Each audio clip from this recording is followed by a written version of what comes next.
সুপ্রিয় দর্শক, আসসালামু আলাইকুম।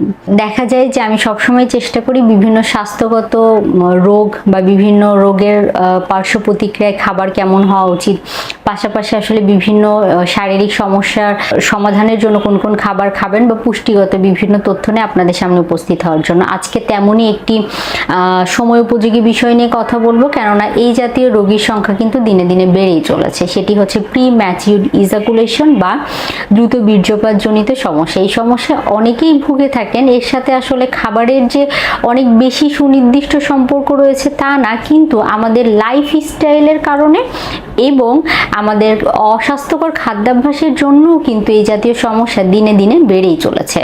আমরা অনেকেই মনে করে থাকি যে আসলে বিষয়টি সাথে সম্পর্কিত খাবারের কোনো গুরুত্বই নেই, কিন্তু অবশ্যই খাবার গুরুত্বপূর্ণ ভূমিকা, যদি অতি গুরুত্বপূর্ণ ভূমিকা না পালন করলেও খাবার এবং লাইফস্টাইল এই দুটি যদি আপনি মডিফাই করতে পারেন বা কিছু পরিবর্তন নিয়ে আসতে পারেন, তাহলে এই সমস্যা থেকে পরিত্রাণ লাভ করা অনেকাংশেই সহজ হয়ে পড়ে। সবার প্রথমে যদি বলতে চাই এর কারণটি আসলে কি, অনেক ক্ষেত্রে দেখা যায় বিভিন্ন রোগ যেমন ডায়াবেটিস, হরমোনাল বিভিন্ন সমস্যা যেমন থাইরয়েডের সমস্যা বা অনেকের ক্ষেত্রে টেস্টোস্টেরন হরমোনের পরিমাণ যদি শরীরে কম হয়ে থাকে সেই ক্ষেত্রে এই সমস্যাগুলো দেখা দিতে পারে। অথবা অন্যান্য বিভিন্ন ধরনের রোগের পার্শ্ব প্রতিক্রিয়া হিসাবে বা ওষুধের পার্শ্ব প্রতিক্রিয়া, দীর্ঘ সময় ধরে অনেকে অনেক ধরনের ওষুধ খেয়ে থাকেন, সেই পার্শ্ব প্রতিক্রিয়ার কারণ হিসাবেও কিন্তু দেখা দিতে পারে এই জাতীয় সমস্যা। আর আরেকটি বিষয় যেটি হয়ে থাকে যে মানসিক বা সাইকোলজিক্যালি এই বিষয়গুলো কিন্তু অনেক প্রভাবিত হয়ে থাকে। তো আপনার রোগের ট্রিটমেন্ট তো করতেই হবে, পাশাপাশি যদি অতিরিক্ত সমস্যা হয়ে থাকে অবশ্যই ডাক্তারের শরণাপন্ন হয়ে এটার যথোপযুক্ত চিকিৎসা আপনাকে নিতে হবে এবং খাদ্যাভ্যাস এবং জীবনযাপনের মধ্যে পরিবর্তন আনতে হবে। অতিরিক্ত মদ্যপান আর অতিরিক্ত স্মোকিং করা বা অনেকের ক্ষেত্রে দেখা যায় যে চেইন স্মোকার হয়, সারাদিনের মধ্যে 1 প্যাকেট 2 প্যাকেট সিগারেট নিঃশেষ করে ফেলেন বা শেষ করে ফেলেন নিমিষেই। এই জাতীয় মানুষের মধ্যেও কিন্তু প্রি ম্যাচিউরড ইজাকুলেশন বা দ্রুত বীর্যপাত জনিত সমস্যা দেখা দিতে পারে। অ্যালকোহল যারা গ্রহণ করে থাকেন বা মদ্যপান যারা করে থাকেন তাদের ক্ষেত্রে ওই জাতীয় সমস্যা দেখা দিতে পারে। পাশাপাশি স্ট্রেসফুল লাইফ, অর্থাৎ ছেলেদের মধ্যে আসলে দেখা যায় যে কাজের প্রেশার অনেক বেশি থাকে, ঘর সামলে, পাশাপাশি দেখা যায় যে পরিবারের একটি প্রেশার থাকে, কাজের বা কর্মক্ষেত্রের একটি প্রেশার থাকে, অতিরিক্ত স্ট্রেসের জন্য কিন্তু এই সমস্যা তৈরি হতে পারে। তো আমি যে কারণগুলো বললাম এই কারণগুলো যদি সমাধান করতে পারেন তাহলে কিন্তু প্রথমত প্রিম্যাচিউরড ইজাকুলেশন বা এই সমস্যা যাদের হয়ে থাকে বা দ্রুত বীর্যপাত জনিত সমস্যা, সেই সমস্যাগুলো অনেকাংশেই কমানো সম্ভব। এবার আসি যে শারীরিকভাবে আসলে বা খাবারের মাধ্যমে এবং জীবনযাপনের কৌশলের মধ্যে কি কি পরিবর্তন আনতে হবে।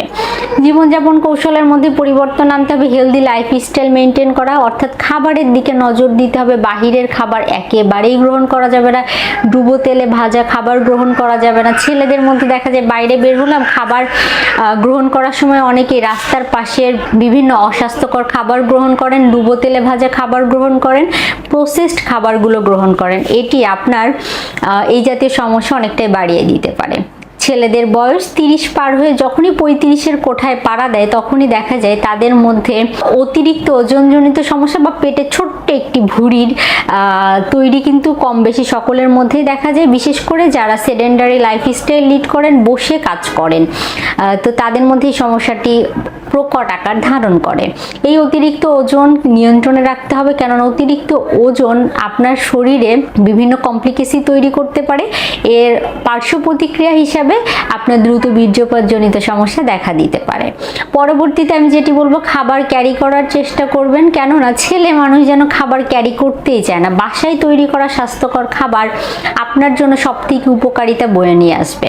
খাদ্য তালিকায় অবশ্যই জিঙ্ক জাতীয় খাবার রাখবেন, সেলিনিয়াম সমৃদ্ধ খাবার, আয়রন সমৃদ্ধ খাবার, পাশাপাশি ওমেগা 3 ফ্যাটি অ্যাসিড সমৃদ্ধ খাবার। এর পাশাপাশি আপনাকে অবশ্যই যদি প্রয়োজন হয় সাপ্লিমেন্ট গ্রহণ করা, সেক্ষেত্রে জিনসেনের সাপ্লিমেন্ট গ্রহণ করতে পারেন বা বিভিন্ন ধরনের সাপ্লিমেন্ট আসলে দেওয়া হয়ে থাকে। যদি শরীরে সেই নিউট্রিয়েন্টের ঘাটতি থাকে তাহলে সেই ঘাটতি পূরণ করতে হবে। ভিটামিন ডি জন্য নিয়মিত গায়ে সূর্যের আলো লাগাতে হবে। ফিজিক্যালি অ্যাক্টিভ থাকতে হবে। ফিজিক্যালি অ্যাক্টিভ থাকা বলতে বোঝাচ্ছি সারাদিন আসলে অফিসে বসে কাজ করলেন, বাসায় গেলেন, বাসায় গিয়ে খাবার খেয়ে শুয়ে পড়লেন, এই কাজটি আমরা বেশিরভাগ ক্ষেত্রে করে থাকি বা ছেলে মানুষরা এই কাজটি বেশি করে থাকে। এর বাহিরে যে নিজেকে একটু সময় দিতে হবে, 30 থেকে 40 মিনিট হাঁটাহাঁটি করতে হবে, এই বিষয়টি অনেকেই মাথায় রাখেন না বা মাথায় রাখতে চাইলেও হয়ে ওঠে না।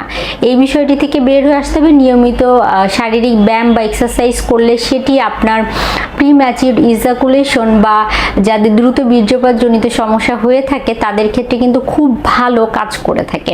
তো আপনি নিয়মিত চেষ্টা করবেন সকাল বা বিকেল নিয়মিত এক্সারসাইজ করার জন্য, অ্যান্টিঅক্সিডেন্ট সমৃদ্ধ খাবার গ্রহণ করার জন্য।